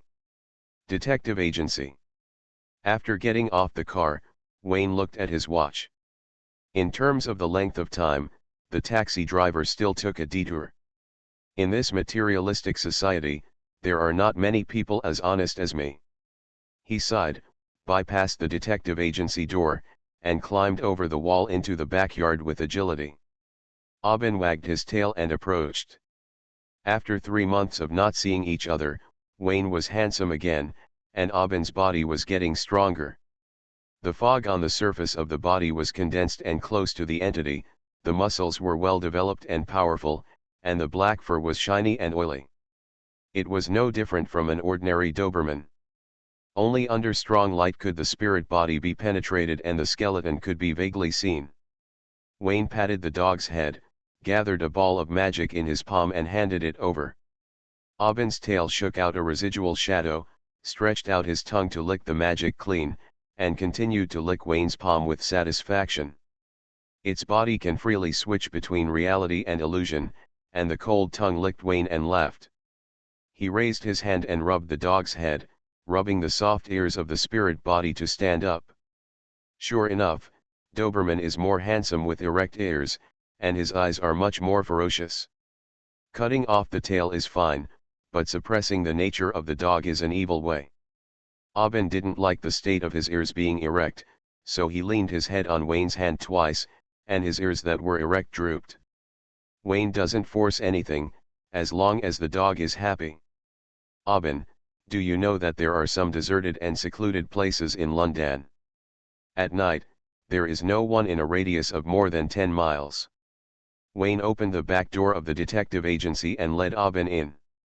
After 3 months of absence, the tables, chairs, and bookcases were covered with dust. He put down his suitcase and looked through his diary. The last update was on March 20th, so he had to take the time to make up for it. Wayne has thought about it. This paragraph is about local people. A positive and optimistic kind-hearted young man walks all the way to the poor and backward towns for his dream. He spreads knowledge and brings happiness and hope to the townspeople. Breathing life into lifeless stagnant water. On the day of farewell, the townspeople saw each other off for 10 miles and refused to leave for a long time. The young man couldn't help but choke, and his eyes were blurred with tears several times. This is how it should be written. Aubin was unable to speak and had a spiritual dialogue with Wayne through the contract in the Book of Greed. I don't know London very well. I rarely go out in the past 3 months, but I know a friend who likes to stay in quiet places. It should provide some reference. Friend. A series of questions floated across Wayne's head. Who is so brave to make friends with an undead dog at night? A magician? She, is a female magician. Wayne raised his eyebrows and asked Aubin to make an appointment. He wanted to meet him. It would be better if he didn't see it, so he just wanted to provide a few reference points. He just wanted to know where there were few people, and no one would come even if he screamed. No need to make an appointment, just call and she will come. So good. What's her name? Yulia. Yulia, what a good name, it sounds very beautiful when you hear it. Wayne nodded happily. Yes. Aubin nodded. From the aesthetic point of view of the undead, Yulia had excellent bones and was indeed a heroic and beautiful mare. A ray of soul wave spreads out, spreading like water ripples, penetrating the fog to form a resonance, spreading rapidly at a low frequency that humans cannot recognize. After a while, Aubin got a response from the other party. Master, she's here, she's in the backyard. Quite fast. Wayne straightened his clothes, which was the result of being trained by his butler Fura. When facing a lady, he would subconsciously pay attention to his image to avoid making the other party feel uncomfortable. In the backyard, Wayne opened the back door and saw the female magician's face clearly, and his smile froze on the spot. There is no female magician, just a sturdy undead war horse. The cold light wraps the white bones, and the saddle and reins are wrapped around it. The mouth is full of intertwined canine teeth, black smoke is lingering, and the breath is breathing purple flames. Wayne? Oh my God, Aubin, what kind of bad friends have you made outside? Is this a friend that I can take home at will? Restarting the Myth. Author, Fengchao Huang. Chapter 60. Master, she is my friend Yulia. Diamond suit, diamond suit, diamond suit. Aubin walked through the wall to the backyard and turned to Yulia and said, "This gentleman is my master. He just praised your name and said you are an elegant lady. Your master has a good eye." Yulia snorted and bowed slightly to Wayne, as a greeting. The dog and the horse communicated silently. Wayne couldn't hear their voices. Just looking at the gentle temper of the undead warhorse, he raised his hand to his chest and bowed in return, which was considered to accept Aubin's weird social circle. Birds of a feather flock together. There is nothing wrong with the evil dog and the undead horse making friends. And the undead warhorse is just a little weird. Compared with the group of creaky guys in the geocentric religion, it is too normal. "Hello, elegant lady, I am Wayne, Aubin's master." Wayne smiled and stretched out his hand. It was a subconscious behavior, and he regretted it after stretching it out. Yulia didn't notice anything strange, lowered her head and tapped Wayne's hand, and started communicating with him enthusiastically. Ding. Yulia sends you a friend request. Wayne sensed the fluctuation of magic power, responded with his mind, and established a friendship with Yulia, and communication became unimpeded. It was like telepathy, and also like a conversation at the soul level, but it was different from the contractual induction between him and Aubin. Wayne was exposed to new magic and was quite curious for a while. He chatted with Yulia in a friendly manner, and the conversation turned to magic. On the other side, Aubin was also talking to Yulia. "Yulia, don't you want to find a new owner? Why don't you speak up? How can it be so fast? Your owner is very good, but it's the first time I met him. It's too easy for him to get what he wants. He won't cherish me in the future. It's really troublesome. You are embarrassed to speak up. I'll help you." Aubin was so worried about his master tying up the little wild horse. He didn't care about Yulia's hesitation and directly explained the whole story to Wayne. "Your owner is missing." Wayne's eyes widened. Yulia wanted to find a new owner. After Aubin's introduction, he decided to give him a chance. This was really sad. Wayne almost laughed out loud with sadness. Good people are rewarded. The ancients were honest. He did good deeds every day, and God rewarded him by bringing equipment to his door. "I have such a plan, but you have to go through the test." "It's not easy to pull out the sword," Yulia said shyly, just like a guy he met on a blind date. "You're okay, that's it, I'll have to wait and see." "What about your former owner? He just disappeared, not necessarily dead. If he comes back one day." Wayne suppressed his surprise, frowned and said rationally, "A horse can't have two owners. You have to make a choice at that time. I don't want to embarrass you, nor do I want to have a grudge with your former owner because of this. My owner doesn't have much brains and won't care about these details. If he gets angry, let him ride a few more laps. He's easy to coax," Yulia said resentfully. She didn't want to find a new owner for herself, but she felt uncomfortable running with nothing on her back, so she wanted to find something to press down. Wayne's mouth twitched, not knowing if it was an illusion. Hearing the resentment in Yulia's words, he imagined a scene of a young couple quarreling. The woman couldn't stand the man's chauvinism, so she ran away from home in a rage and found a yellow-haired man by the way. "Oh no, I'm a yellow-haired man. Wayne raised his hand and touched his chin to stop the twitching of his mouth. Forget about the yellow-haired guy. He is a pure love party and will always support the pure love war god to kill a minotaur with one sword. But Yulia's master is currently in Schrödinger's state, and the chances of life and death are 50-50. If the other party is really dead, wouldn't he be a waste of God's love if he refuses Yulia? Dilemma, Wayne chose a compromise. He was a little aggrieved and took care of Yulia for a while for free on behalf of the former master, so that such a handsome mare would not be homeless on the streets. Once the other party came to the door, he could take Yulia away at any time. In this way, Yulia was at most practicing skills under his crotch, and the final beneficiary was still the former master. There is no minotaur, no yellow-haired guy, everyone is a pure love war god. Perfect, I am simply a genius. Wayne nodded repeatedly, got Yulia's permission, and prepared to try to pull out the Bone Knight sword. Only if he pulled it out, he would be qualified. If he couldn't pull it out, everything would be empty talk. Just as Wayne touched the hilt of the sword, he thought of something and retracted his hand, saying, "Let's find a place where no one is around first. If there's too much noise, we can leave at any time." Cemetery. Hairy moon, thick fog, phosphorescent fire. The wind blew, the shadows of the trees were hazy, and the thick fog was close to the ground. Everything was filled with gloom and horror. Wayne wanted to find a quiet and deserted corner. Yulia led him to the cemetery literally. It was quiet and there were no living people. Wayne had a mouthful of grumble stuck in his throat. Yulia commented that the former master had no brains, and she herself was no exception. Who would bring people to the graveyard in the middle of the night? It was so quiet. What if someone suddenly spoke? A graveyard is a graveyard. Wayne didn't pick it. He was eager to try and put his hand on the hilt.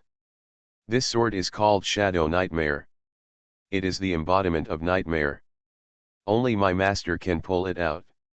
If you feel uncomfortable while pulling the sword out, please let it go immediately and don't be stubborn, Yulia reminded. Wayne raised his eyebrows, and took the initiative to merge with the Book of Greed, first giving himself a buff, and then slowly drew out the shadow sword. The cold and chilly killing intent extended up along his arm, and Wayne sensed an extremely strong smell of decay. This smell cut off all life, representing the most noble death, and also implied the eternal sleep of decay to the end. The Book of Greed stretched out its tentacles and swallowed the smell of death.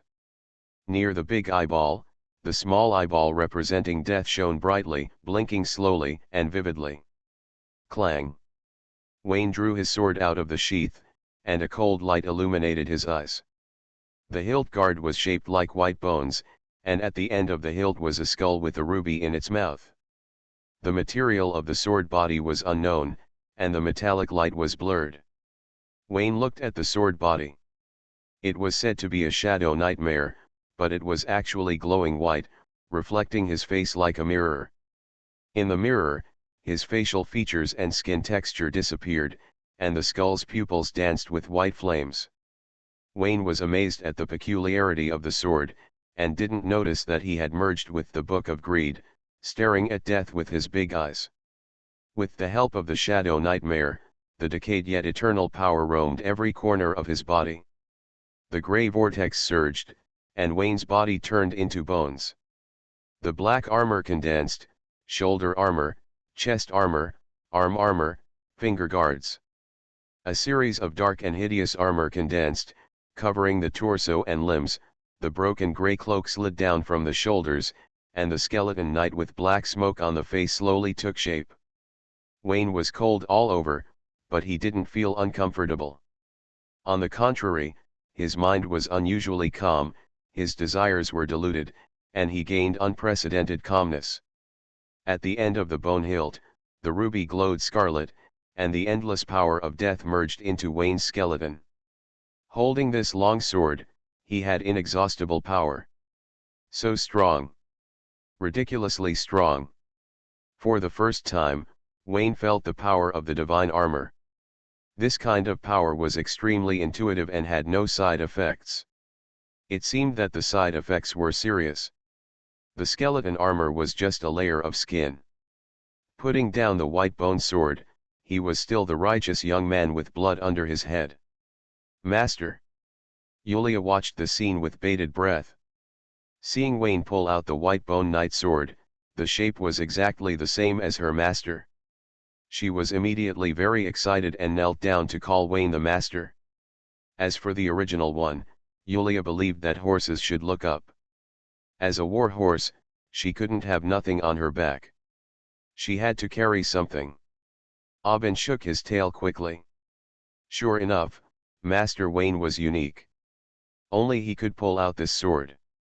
Great, I can always be friends with Yulia. Yulia had been on the empty back for too long. She was anxious to let Wayne ride her for 2 laps. She knelt down to ask him to get on the horse, quite impatient. Wayne held the front saddle bridge at the front of the saddle with one hand, stepped on the stirrup and was about to try riding. When he was halfway up, he remembered that he didn't know how to ride a horse.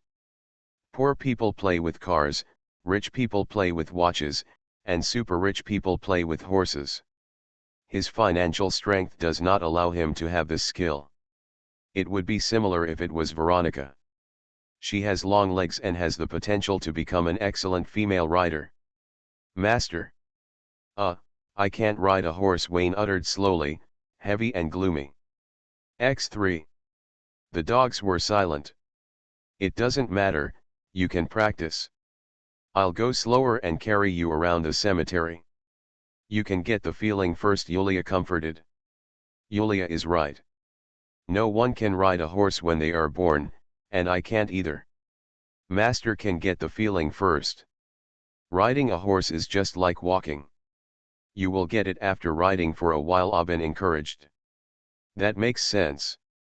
Wayne put away the Shadow Knight sword, climbed onto the horse, held the front pommel with both hands to keep his balance, and asked after Yulia stood up, I forgot to mention just now, who was your original master?